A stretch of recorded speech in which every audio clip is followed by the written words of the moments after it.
ಓಂ ನಮಃ ಶಿವಾಯ. ನಮಸ್ತೆ ವೀಕ್ಷಕರೇ. ಈ ವಿಡಿಯೋದಲ್ಲಿ ಮಕರ ರಾಶಿಯವರಿಗೆ ಗುರುವಿನ ಒಂದು ರಾಶಿ ಬದಲಾವಣೆಯಿಂದ ಆಗುವ ಪ್ರಭಾವವನ್ನು ತಿಳಿಸಿಕೊಡ್ತೀನಿ. ಗುರುವು ಬೃಹಸ್ಪತಿ ಇದೇ ಮೇ 1ರಂದು ಮೇಷ ರಾಶಿಯಿಂದ ವೃಷಭ ರಾಶಿಗೆ ಸಂಚಾರ ಮಾಡ್ತಾ ಇದ್ದಾರೆ. ಇದರಿಂದ ಮಕರ ರಾಶಿಯ ಮೇಲೆ ಏನು ಪ್ರಭಾವ ಬೀರುತ್ತೆ, ಏನು ಫಲಗಳು ಒಂದು ಮುಂದಿನ ವರ್ಷ ಅಂದರೆ ಮೇ 1ರಿಂದ 2025 ಮೇ 14ರವರೆಗೂ ಒಂದು ಪ್ರಭಾವ ಇರುತ್ತೆ.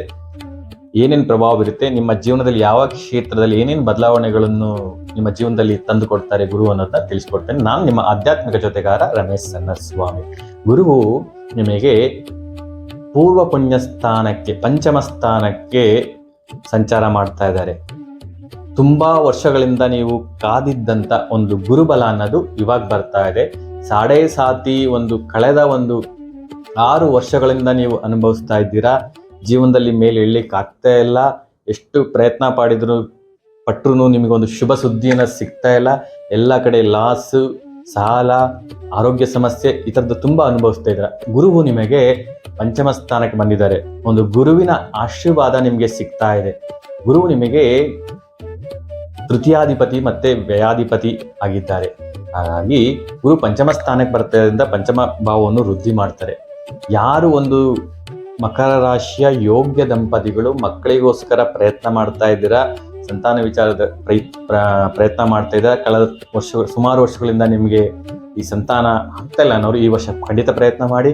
ನಿಮಗೆ ನಿಮ್ಮ ಒಂದು ಸಂತಾನದ ವಿಷಯದಲ್ಲಿ ಒಂದು ಶುಭ ಸುದ್ದಿ ಅನ್ನೋದು ಈ ವರ್ಷದ ಕೊನೆಯ ಹೊತ್ತಿಗೆ ನಿಮಗೆ ಸಿಗುತ್ತೆ. ಹಾಗೆ ಮಕರ ರಾಶಿ ಮಕ್ಕಳೆಲ್ಲ ವಿದ್ಯೆಯಲ್ಲಿ ಅತಿ ಹೆಚ್ಚಿನ ಪ್ರಗತಿಯನ್ನು ಕಾಣ್ತಾರೆ.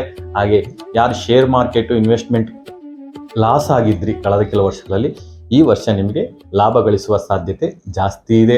ಹಾಗೆ ಮಕರ ರಾಶಿಯವರು ಯಾರು ಲವ್ ಲೈಫಲ್ಲಿ ಇದ್ದೀರಾ, ಕಳೆದ ವರ್ಷದಲ್ಲಿ ನಿಮಗೆ ಪ್ರೀತಿಯಲ್ಲಿ ಗೊಂದಲ ಇತ್ತು, ಪರಿಸ್ಥಿತಿ ಒತ್ತಡದಿಂದ ಸ್ವಲ್ಪ ಭಿನ್ನಾಭಿಪ್ರಾಯಗಳಿತ್ತು. ಈ ವರ್ಷ ನಿಮ್ಮ ಪ್ರೀತಿಗೆ ಗುರು ಹಿರಿಯರ ಆಶೀರ್ವಾದ ಸಿಗುತ್ತೆ. ಹಾಗೆ ನಿಮ್ಮ ಪ್ರೀತಿ ಯಶಸ್ಸು ಕಾಣುತ್ತೆ. ಹಾಗೆ ವಿವಾಹವಾಗುವ ಸಾಧ್ಯತೆ ಜಾಸ್ತಿ ಇದೆ. ಹಾಗೆ ಈ ಕ್ರಿಯೇಟಿವಿಟಿ ಫೀಲ್ಡಲ್ಲಿ ಯಾರಿದ್ದೀರಾ ಮಕರ ರಾಶಿಯವರು, ಅವರಿಗೆ ಅತಿ ಹೆಚ್ಚಿನ ಅವಕಾಶಗಳು ಸಿಗುತ್ತೆ. ಅದರಲ್ಲೂ ಮುಖ್ಯವಾಗಿ ಈ ಕಮ್ಯುನಿಕೇಷನ್ ಫೀಲ್ಡು, ಹಾಗೆ digital media, social media, writing ಈ ಥರ ಕ್ಷೇತ್ರದಲ್ಲಿ ಇದ್ದವರಿಗೆ ಹೆಚ್ಚಿನ ಲಾಭ ಅನ್ನೋದು ಕಾಣುತ್ತೆ. ಯಾಕೆಂದರೆ ತೃತೀಯಾಧಿಪತಿ ಗುರು ಆಗಿ ಪಂಚಮದಲ್ಲಿರೋದ್ರಿಂದ, ಒಳ್ಳೆಯ ಸ್ಥಾನದಲ್ಲಿರೋದ್ರಿಂದ ಲಾಭ ಇದೆ. ಹಾಗೆ ವಿದೇಶ ಸಂಬಂಧಿತ ಕಂಪ್ನಿಗಳಲ್ಲಿ ಕೆಲಸ ಯಾರು ಮಾಡ್ತಾ ಇದ್ದಾರೆ ಮಕರ ರಾಶಿಯವರು, MNC ಕಂಪ್ನಿಗಳಲ್ಲೂ, ಹಾಗೆ ವಿದೇಶದಲ್ಲಿ ಯಾರು ಕೆಲಸ ಮಾಡ್ತಾ ಇದ್ದಾರೆ ಮಕರ ರಾಶಿಯವರಿಗೆ, ಅವ್ರಿಗೂ ಹೆಚ್ಚಿನ ಅವಕಾಶಗಳಿರುತ್ತೆ. ಅವ್ರಿಗೆ ಧನಲಾಭ ಆಗುವ ಸಾಧ್ಯತೆ ಜಾಸ್ತಿ ಇದೆ. ಹಾಗೆ ಗುರುವಿನ ದೃಷ್ಟಿಗೆ ನಮ್ಮ ಜ್ಯೋತಿಷ್ಯ ಶಾಸ್ತ್ರದಲ್ಲಿ ವಿಶೇಷವಾದ ಮಹತ್ವ ಸ್ಥಾನವಿದೆ. ಗುರುವು ನಿಮಗೆ ಪಂಚಮ ದೃಷ್ಟಿಯಿಂದ ಭಾಗ್ಯಸ್ಥಾನವನ್ನು ನೋಡ್ತಾ ಇದ್ದಾರೆ. ಇದು ಒಳ್ಳೆಯ ದೃಷ್ಟಿ, ಹಾಗೆ ಒಳ್ಳೆಯ ಪ್ರಭಾವ ಅಂತ ನಾವು ಹೇಳ್ಬೋದು. ನಿಮಗೆ ಈ ವರ್ಷ ಗುರು ಧರ್ಮ ತ್ರಿಕೋನಗಳಲ್ಲಿ ಪ್ರಭಾವವನ್ನು ಜಾಸ್ತಿ ಬೀಳ್ತಾ ಇದ್ದಾರೆ. ಆದಷ್ಟು ನೀವು ಈ ವರ್ಷ ಎಷ್ಟು ಧರ್ಮವಾಗಿ ನಡ್ಕೋತೀರಾ ನಿಮ್ಮ ಕೆಲಸದಲ್ಲಿ, ಪರ್ಸನಲ್ ಲೈಫಲ್ಲಿ, ಖಂಡಿತ ಅತಿ ಹೆಚ್ಚಿನ ಲಾಭವನ್ನು ಅದರ ಮುಂದೆ ನೀವು ಪಡ್ಕೋಬಹುದು. ಭಾಗ್ಯಸ್ಥಾನ ಸಂಚಾರ ಮಾಡ್ತಿರೋದ್ರಿಂದ ಯಾರು ವಿದೇಶ ಹೋಗಿ ಶಿಕ್ಷಣ ಮಾಡಬೇಕು ಮಕರ ರಾಶಿ ಅಂತಿದ್ರೆ, ಮೇ 1ರ ನಂತರ ನೀವು ಪ್ರಯತ್ನ ಮಾಡಿ, ನಿಮಗೆ ಖಂಡಿತ ಯಶಸ್ಸು ಸಿಗುತ್ತೆ. ಹಾಗೆ ವಿದೇಶ ಪ್ರವಾಸ ಯೋಗನೂ ಈ ವರ್ಷ ನಿಮಗೆ ಕಂಡು ಬರ್ತಾ ಇದೆ. ಹಾಗೆ ನಾನು ಹೇಳಿದಂಗೆ ವಿದೇಶದಲ್ಲಿ ಕೆಲಸ ಮಾಡ್ತಿರೋರಿಗೂ ಅನುಕೂಲ ಅನ್ನೋದು ಹೆಚ್ಚು ಇದೆ. ದೈವ ಬಲ ನಿಮ್ಮ ಎಲ್ಲ ಕೆಲಸ ಕಾರ್ಯಗಳಲ್ಲಿ ಈ ವರ್ಷ ನಿಮಗೆ ಸಾಥ್ ಕೊಡುತ್ತೆ. ಇಷ್ಟು ವರ್ಷ ನೀವು ಎಷ್ಟೇ ಪ್ರಯತ್ನ ಮಾಡಿರ್ಬೋದು, ಈ ವರ್ಷ 50% ನೀವು ಎಫರ್ಟ್ಸ್ ಹಾಕಿದ್ರು ಖಂಡಿತ 100% ರಿಸಲ್ಟ್ ಅನ್ನೋದನ್ನ ನೀವು ಕಾಣ್ತೀರಾ. ಹಾಗೆ ಧರ್ಮ ಗುರುಗಳ ಭೇಟಿ ಆಗೋದು, ಅವರ ಆಶೀರ್ವಾದ ಪಡೆಯುವಂಥ ಯೋಗ ಮಕರ ರಾಶಿಯವರಿಗಿದೆ. ಹಾಗೆ ಗುರುವಿನ ಸಪ್ತಮ ದೃಷ್ಟಿ ಲಾಭಸ್ಥಾನ ಮೇಲೆ ಬೀಳ್ತಾ ಇದೆ. ಇದೂ ಒಳ್ಳೆಯ ದೃಷ್ಟಿ. ಲಾಭಸ್ಥಾನದಲ್ಲಿ ಎಲ್ಲ ಗ್ರಹಗಳು ಶುಭ ಫಲಗಳನ್ನೇ ಕೊಡ್ತಾರೆ. ಹಿರಿಯ ಸಹೋದರ ಮತ್ತು ಸಹೋದರಿಯರ ನಡುವೆ ಇದ್ದಂಥ ಏನಾದರೂ ಭಿನ್ನಾಭಿಪ್ರಾಯಗಳಿದ್ರೆ ಈ ವರ್ಷ ನೀವು ಒಂದಾಗ್ತೀರಾ. ಹಾಗೆ ಅವರಿಂದ ಅನುಕೂಲ ಅನ್ನೋದು, ಲಾಭ ಅನ್ನೋದು ನಿಮಗೆ ಆಗುತ್ತೆ.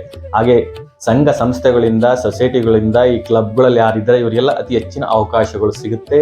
ಹಾಗೆ ಈ ನೆಟ್ವರ್ಕ್ ಸರ್ಕಲ್ ಮಾಡಿಕೊಂಡು, ಸ್ನೇಹಿತರುಗಳು ಸರ್ಕಲ್ ಮಾಡಿಕೊಂಡು ವ್ಯಾಪಾರ ಬಿಸ್ನೆಸ್ ಮಾಡ್ತಾ ಇದ್ರೆ ಮಕರ ರಾಶಿಯವರು, ಈ ವರ್ಷ ನಿಮಗೆ ಶುಭ ಸುದ್ದಿ ಏನಂದ್ರೆ ಎಲ್ಲ ಕಡೆಯಿಂದ ಹೆಚ್ಚಿನ ಲಾಭ, ಧನಲಾಭದ ನಿಮಗೆ ಕಾಣುತ್ತೆ. ನೀವು ಏನೇ ಈ ವರ್ಷ ಆಸೆಗಳು ಇಟ್ಕೊಂಡು ಪ್ರಯತ್ನ ಮಾಡಿದರೆ ಖಂಡಿತ ಫಲ ಅನ್ನೋದು ಸಿಗುತ್ತೆ. ಹಾಗೆ ಗುರುವಿನ ಭಾಗ್ಯ ದೃಷ್ಟಿ ಲಗ್ನದ ಮೇಲೆ ಬೀಳ್ತಾ ಇದೆ.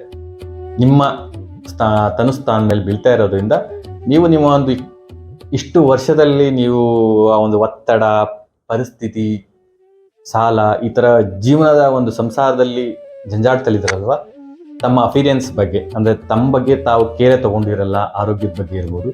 ಈಗ ಸ್ವಲ್ಪ ತಮ್ಮ ಬಗ್ಗೆ ಕೇರ್ ತಗೊಳ್ತೀರಾ, ತಮ್ಮ ರೂಪ ದೇಹದ ಬಗ್ಗೆ ಕೇರ್ ತಗೋತೀರಾ, ವ್ಯಾಯಾಮದ ಬಗ್ಗೆ ಗಮನ ಕೊಡ್ತೀರಾ, ಈ ಸೆಲ್ಫ್ ಐಡೆಂಟಿಟಿನ ಸ್ಥಾನಮಾನ ಏನು ಸಮಾಜದಲ್ಲಿ ಏನಾಗಿದ್ದೆ ನಾನು ಅನ್ನೋದು ನಿಮಗೆ ಈಗ ಒಂದು ಸ್ವಲ್ಪ ಗಮನಕ್ಕೆ ಬರುತ್ತೆ. ಸ್ವಲ್ಪ ಗಮನ ಜಾಸ್ತಿ ಕೊಡ್ತೀರಾ ನಿಮ್ಮ ಬಗ್ಗೆ, ನಿಮ್ಮ ವ್ಯಕ್ತಿತ್ವದಲ್ಲಿ ವಿಕಸನ ಆಗೋಕ್ಕೆ ಏನೇನು ಮಾಡ್ಕೊಬೇಕು, ಏನೇನು ಚೇಂಜಸ್ ಬದಲಾವಣೆಗಳನ್ನ ನೀವು ಮಾಡ್ಕೋಬೇಕು, ಖಂಡಿತ ಈ ವರ್ಷ ನೀವು ಮಾಡ್ಕೊಳ್ತೀರಾ. ಹಾಗೆ ನಿಮ್ಮ ಆರೋಗ್ಯದಲ್ಲಿ ಸುಧಾರಣೆ ಎಂದು ಕಂಡು ಬರುತ್ತೆ. ಈ ಸಾಡೆ ಸಾತಿ ಇನ್ನೊಂದು ವರ್ಷನೂ ಇಲ್ಲ, ಒಂದು 10 ತಿಂಗಳು ಇದೆ. ಹೋಗ್ಬೇಕಾದ್ರೆ ಶನಿ ಕೊಟ್ಟೆ ಹೋಗ್ತಾರೆ.